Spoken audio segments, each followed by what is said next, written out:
नमस्कार दोस्तों, मैं हूं doctor Mrinal Pawa and I am working as a senior consultant in department of urology and renal transplant at sir Ganga Ram hospital new Delhi.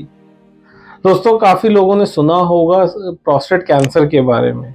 तो prostate cancer अगर किसी को हो जाए तो क्या इलाज के क्या क्या ऑप्शंस हमारे पास अवेलेबल हैं। देखिए, वो प्रोस्टेट कैंसर का जो इलाज है वो काफ़ी कुछ डिपेंड करता है कि कैंसर कौन सी स्टेज पे है। इनिशियल स्टेजेस पे जो सबसे इफेक्टिव थेरेपी है इस टाइम हमारे पास कैंसर के लिए वो है रेडिकल प्रोस्टेटेक्टमी, यानी कि जो प्रोस्टेट की सर्जरी जिसके अंदर प्रोस्टेट पूरा निकाल दिया जाता है।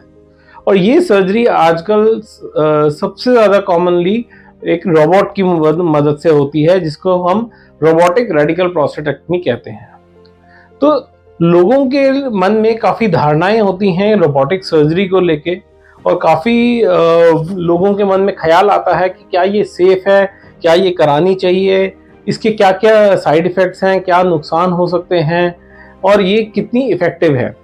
तो देखिए, रोबोट एक अत्याधुनिक प्रणाली है जिसके कारण हमारी जो सर्जरी की वो है वो काफ़ी आसान हो गई है। रोबोटिक टेक्नोलॉजी एक अत्याधुनिक प्रणाली है, एक बहुत ही रिसेंट एडवांस और रिफाइंड एडवांसमेंट है सर्जरी के फील्ड में, जिसके कारण जो सर्जरी है वो काफ़ी स्मूथ, प्रिसाइज और इफ़ेक्टिव हो गई है।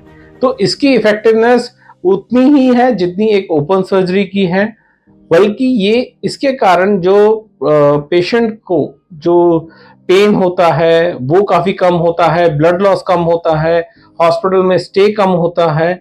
तो ये प्रोस्टेट जो रोबोटिक सर्जरी है वो पेशेंट के लिए काफ़ी कंफर्टेबल बना देती है पोस्ट ऑपरेटिव रिकवरी।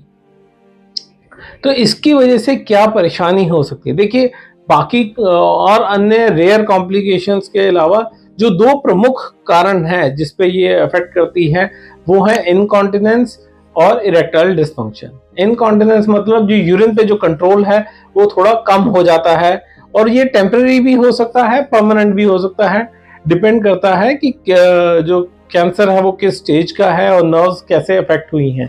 तो जो टेम्पररी है उसमें हम एक्सपेक्ट करते हैं कि रिकवरी 3 से 6 महीने में हो जाती है पेशेंट की, और मिनिमल और माइल्ड इनकॉन्टिनेंस ही रह जाता है।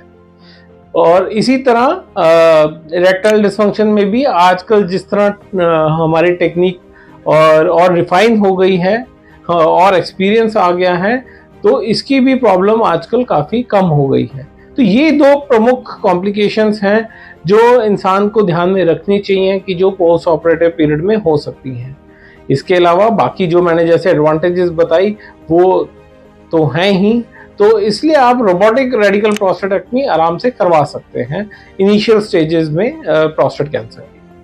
तो अगर आपको इस बारे में कोई और जानकारी चाहिए हो तो आप हमसे कंसल्ट कर सकते हैं। नीचे दिए गए नंबर पे हमसे आप अपॉइंटमेंट बुक कर सकते हैं। Thank you.